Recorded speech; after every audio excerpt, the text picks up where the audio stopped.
Президент бола турган адам, ар бир эле адам жаран президент бола албайт. Туурабы? Президентти биринчи кезекте ушу Кудай колдогон киши президент боло алат.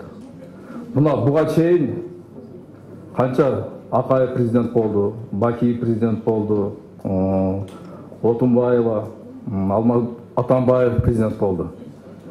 Мен айтат элем, бул кишилердин дагы ушул кыргыз элине, Кыргызстанга кошкон салымдары бар, жакшылыктары бар, оң жактары бар. Эмне үчүн биз ошол оң жактарын айтпай эле, дайым эле ушул жаман жактарını талкуулай беребиз, айта беребиз да. Мына ушул жерде кайсы жерде болбосун, ушул Акаевчи, Бакиевчи деп башылат ушул жердечи. Ошондуктан мен айтып кетет элем, ошол баарыңыздарды ушул ынтымакка чакырып, ошо өткөн президенттердин дагы демек Кыргызстанга кошкон салымдары көп. Андан кийин бул өнүгүү прогресс парламенттик фракциясы алдындагы президенттик шайлоону датасына азыр көп ушул суроолор болуп атпайбы? Кайсы датага койсок болот? Бүгүнкү күнгө чейин белгилүү элек күнү, туурабы? Ошондуктан биздин фракция ушул датаны коюш боюнча, мисалга башкаруу системасында Кыргызстанда эл тарабынан шайлана турган бийликтин бутактары бар. Бул президент, жогорку кеңештин депутаттары, жергиликтүү кеңештин депутаттары. Эми ошондуктан парламенттик шайлоону президент өзү бекитет. Ал эми мамлекеттик башчысынын шайлоосун бул жогорку кеңештин депутаттары бекитет. Ошондуктан парламент бул учурда президенттик шайлоонун датасын коюуда негизи болот, жана боло бермекчи. Бул жерде биз келе жаткан шайлоонун датасын коюу боюнча талаштар жүрүп атат бүгүнкү күндө, талкуулар жүрүп атат, ар кандай сөздөр жүрүп атат.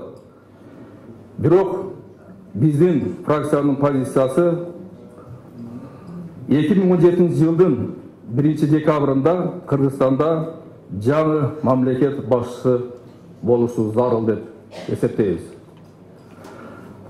Андан тышкары биздин фракция ушул президенттик шайлоону адилеттүү,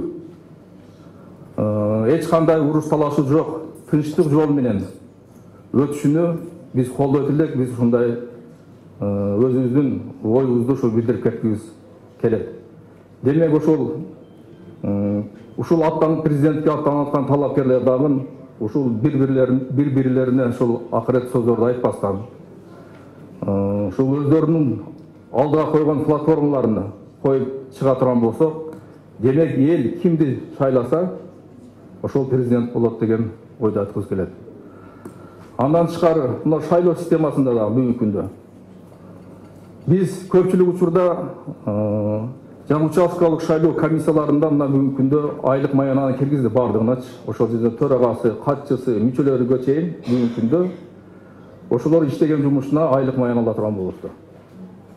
Демек алар дагы ошол жерде жоопкерчиликти сезе билиш керек. Мына канча шайлоо болду, менин билишимче ошол участкалык шайлоо комиссиялары бирөө дагы жоопкерчиликке тартылганын уккан жокпуз, биз билген жокпуз, туурабы? Анан укук коргоо органдары дагы биз жабынып алып эле жанагы мыйзам бузууга жол бербейбиз деп эле бийликтин талапкерлери же бийликтин партиялары боло турган болсо аларга көз жумат дагы эле, а башка оппозициялык манайдагы партиялардыкына, талапкерлердикине аларга катуу көзөмөл жасап, ошолордун кетирген кемчиликтерин издей башташат да. Ошондуктан бул дагы туура эмес деп эсептейбиз. Себеби дегенде ошол бардыгына бирдей мамиле жасаш керек деген ойду айткыбыз келет. Ошондуктан мен дагы бир рет ушул уюштуруучуларга чоң рахмат айтып кетемин.